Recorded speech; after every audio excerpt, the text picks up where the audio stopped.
Awal Ramadan, harga sejumlah bahan pangan di Palembang mulai merangkak naik.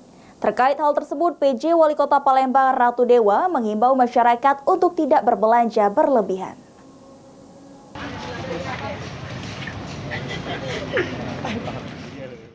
Awal Ramadan, harga sejumlah bahan pangan seperti daging sapi, daging ayam, telur, hingga cabai di Palembang mulai merangkak naik. Terkait hal tersebut, PJ Wali Kota Palembang Ratu Dewa mengatakan, jika kenaikan harga bahan pangan sendiri dipicu permintaan yang lebih tinggi ketimbang ketersediaan stok di awal Ramadan. Untuk itu, masyarakat dihimbau untuk tidak berbelanja berlebihan dan hanya sesuai kebutuhan.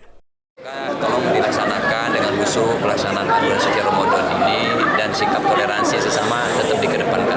Untuk yang harga-harga ini Pak naik supaya masyarakat seperti apa?